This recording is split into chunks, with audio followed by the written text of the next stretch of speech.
बिस्मिल्लाहिर्रहमानिर्रहीम। अस्सलाम वालेकुम। क्या हाल है सबका? मेरा अल्हम्दुलिल्लाह, शुक्र है अल्लाह का, लाख लाख बड़ा करम है। अभी सुबह आज धूप निकली है, हल्की सी धूप निकली है और मैं जल्दी से ढेर कपड़े जमा हुए थे जो कि इतने दिनों से जमा हो रहे थे।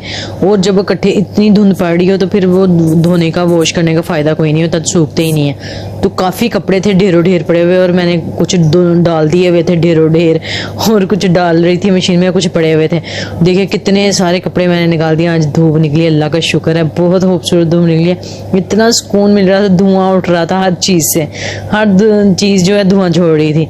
मतलब इतनी ठंडक हुई थी कि अब धूप जो है वो अगर सारा दिन रहे तो जो नमी है वो ख़त्म हो सकती है और ठंडक थोड़ी ख़त्म हो सकती है। और इतना सुकून मिल रहा था तेज़ धूप में, और लग रहा था कि ये धूप अभी थोड़ी देर में ख़त्म होने वाली है। तो इतनी धुंध रही है 4-5 दिन लगातार, और आज हल्की सी धूप निकली है और बहाना मिल गया मुझे कपड़े धोने का और सुखाने का जो धुले हुए पड़े हुए थे। और मैंने भी फाइनली स्वेटर उतार लिया था, जो कि बड़ी मुश्किल होती है, मैं नहीं उतारती। और मैं धूप बैग पे बैठ गई थी, बैग अपनी सेक रही थी धूप से। और ये पोमी मेरे पास बैठा हुआ था, वो छाँव में बैठा हुआ था। इनको तो क्या सर्दी लगती होगी, इनको तो इनके बाल इतने ज़्यादा होते हैं कुत्तों के डॉग्स से जो बाल होते हैं वो ज़्यादा होते हैं, तो इनको इतनी ठंड नहीं लगती। और ये अभी भी नीचे बैठा हुआ था फर्श पे, ठंडे फर्श पे, धूप में नहीं बैठा हुआ था, छाँव में बैठा हुआ था। तो मैं इसको देख रही थी कि इसको ठंड क्यों नहीं लग रही, ये धूप में क्यों नहीं बैठ रहा। शायद इस वजह से कि इनके बाल बहुत ज़्यादा होते हैं और इनको कहाँ ठंड लगती होगी, तो लगती भी होगी तो, मगर ये धूप में नहीं बैठ रहा। वैसे बड़ा समझदार है। और ये मेरे देवर ने रखा हुआ है, पोमी है, और सबको समझता है, सबको देखता है, सबकी पहचान है इसको।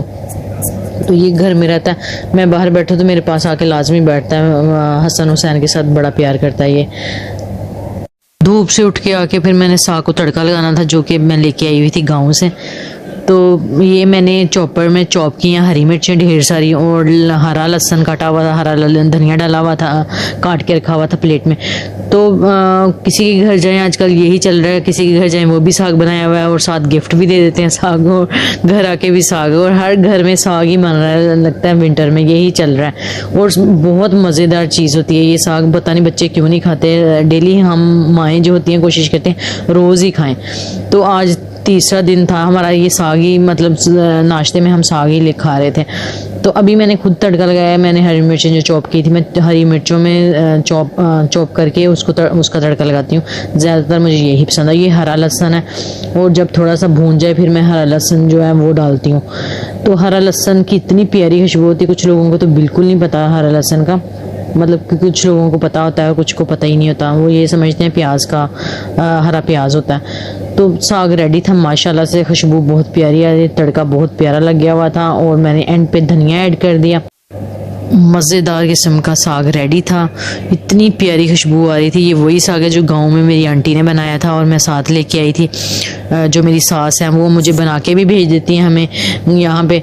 तो मैं गई थी बनाने के लिए, मगर उन्होंने बना लिया हुआ था, तो मैं आते वक्त फिर लेती आई थी। तो ये इतना मज़ेदार तैयार है साग, और साथ पराठा बनाया है, और अब खाने लगे हैं। तो अभी मैं ब्लीच करने लगी थी। ये मैंने ब्लीच मिक्स कर लिया, इसको मैंने अप्लाई करने काफ़ी दिन हो गए हुए थे, इतनी रफ स्किन हो गई थी। विंटर में तो बहुत अच्छे हैं, मतलब वाइट स्किन वाले भी बंदे जो होते हैं वो रफ हो जाती है विंटर की ड्राइनेस से, इतनी रफ स्किन हो जाती है, काली हो जाती है। और अवॉइड भी करते हैं कि लोशन वगैरह क्या लगाने हैं, स्किन पे ठंडा लगती है तो क्रीम में लोशन तो दूर होते हैं विंटर में। तो मेरे हाथ काफ़ी ख़राब हो गए हुए थे, देखें पैच बन गया पाँव में।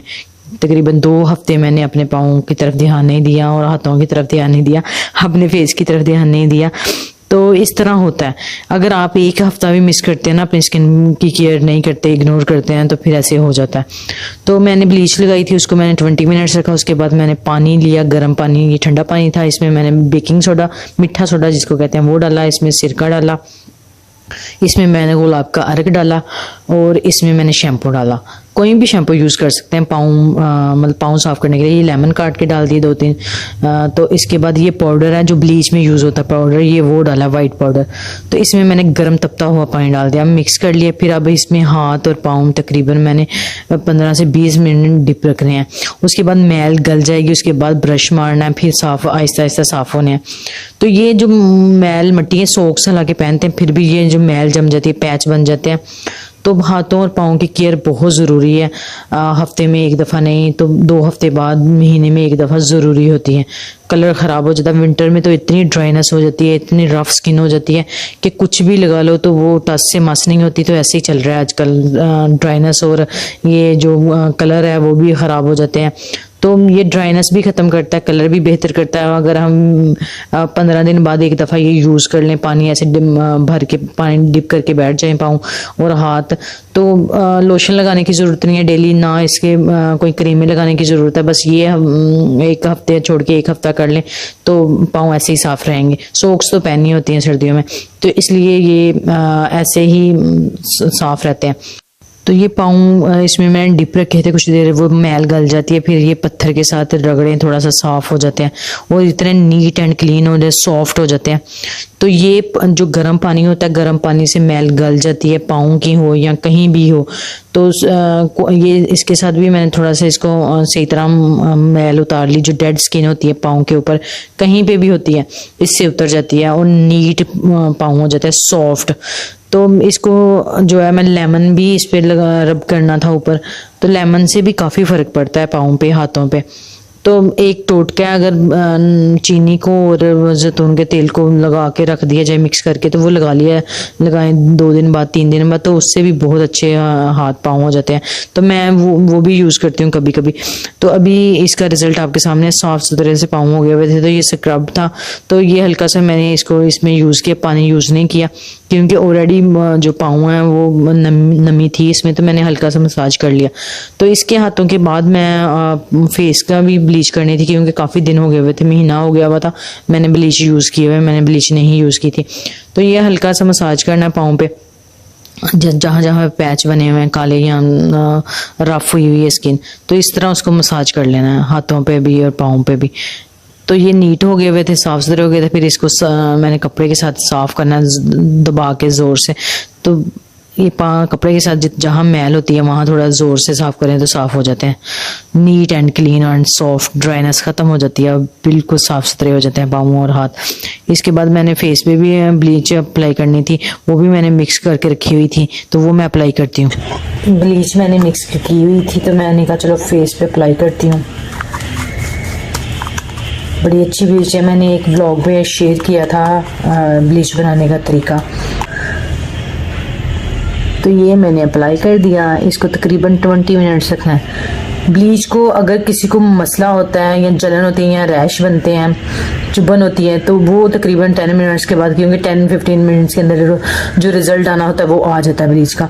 उससे ज़्यादा रखना वो लोग रख सकते हैं जिनकी बर्दाश्त हो, जिनको सूट करती हो ब्लीच।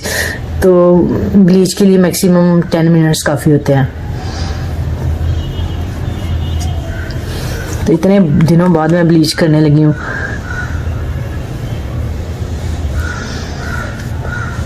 तो अप्लाई करके ना फिर दिखाती हूँ। ब्लीच मैंने अप्लाई कर ली है, इसको 20 मिनट रखना और वॉश कर देना। Bye bye, tata. तो फेस मैंने वॉश कर लिया है, तो अभी मैं मास्क यूज़ करूँगी। एक नया मास्क है, वो ट्राई करना है, गोल्डन मास्क। तो वो आपसे मैं शेयर करती हूँ। अब पहली दफ़ा ही मैं उसको लिया था, काफ़ी अच्छा रिज़ल्ट है उसका, तो फिर मैं आपसे शेयर करती हूँ अभी आपसे एक जो गोल्डन मास्क है वो। तो ये है, काफ़ी सुना हुआ है इसके बारे में, बहुत अच्छा ये मास्क है, तो इसको ट्राई करते हैं। तो अप्लाई करते हैं इसको, बड़ा थिक सा है और बहुत मज़े का लग रहा है।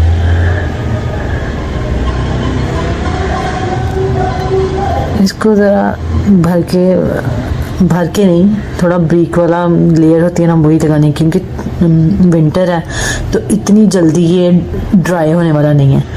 तो इतनी सी लेयर काफ़ी है इसके लिए, इतनी सी ब्रीक सी लेयर।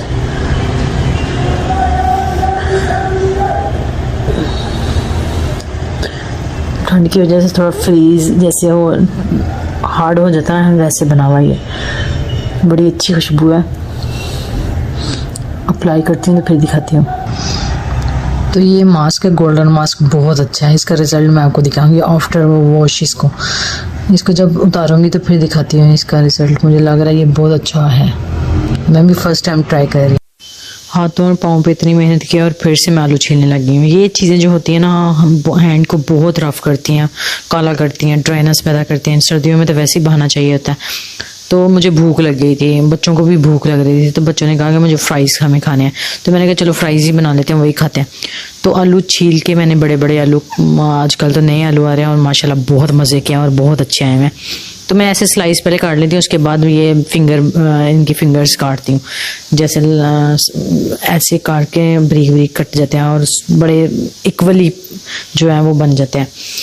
तो ये मैंने ऐसे स्लाइस काट लिए थे। आज मैं थोड़ा डिफरेंट स्टाइल में बनाने लगी थी फ्राइज़।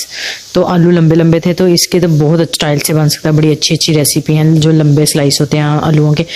तो अभी इसमें मैंने काट के इसको वॉश कर लिया, साफ़ सुथरा सा कर लिया। इसमें कॉर्नफ्लोर लगा दिया, इसमें चिकन का मैंने पाउडर था वो लगाया थोड़ा सा, और बेसन लगाया 1 चम्मच, और इसमें नमक डाला और जो लाल मिर्च है वो इसमें ज़रूर डाली है। और इसको अच्छी तरह मिक्स कर लेना, अच्छी तरह से मिक्स कर लेना। इसमें मैं अंडा एक शामिल करूँगी इसको मिक्स करने के बाद। तो वो इसलिए शामिल करूँगी कि मैंने इस पर ब्रेड क्रम्स यूज़ करने हैं इसके ऊपर। तो उसके लिए मैं उसका टेस्ट डेवलप करने के लिए पहले मैं अंडा शामिल करूँगी, और अंडा इसमें अच्छी तरह मिक्स करने के बाद जो है और इसका टेस्ट अंडे से बहुत मज़े का बनता है। बहुत मज़ा आता है फ्राइज़ में अगर अंडा यूज़ किया जाए। तो वैसे ही बच्चों ने खाने होते हैं और बच्चों के लिए अंडा बहुत अच्छा है। बच्चे वैसे तो खाते नहीं हैं बॉयल एग, तो इसलिए उनके लिए इस तरह की चीज़ों में ऐड कर सकते हैं अंडा। तो ये बड़े अच्छे से क्रिस्पी से, कच्चे ही क्रिस्पी थे और ये रेडी हैं। और इन अंडा भी मिक्स हो चुका हुआ था। तो अब इसमें जो मैंने अभी चॉप किया है, इसमें ना ब्रेड क्रम्स बनाया है। ब्रेड पड़ा हुआ था तो मैंने बना लिया।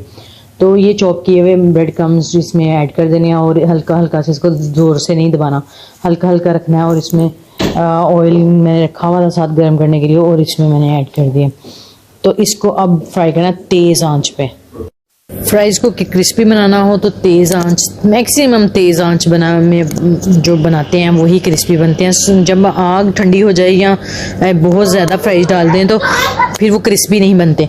और फ्राइज़ जो है हर एक को पसंद होते हैं, बच्चों को, बड़ों को, औरतों को, सबको ही पसंद होते हैं। तो इसके डिफरेंट जो स्टाइल होते हैं, रेसिपी होती है डिफरेंट किस्म की, वो ज़रूर ट्राई करनी चाहिए। और ये बहुत क्रिस्पी और बहुत मज़ेदार रेडी हैं और ट्राई करके देखें, बहुत मज़ा आएगा।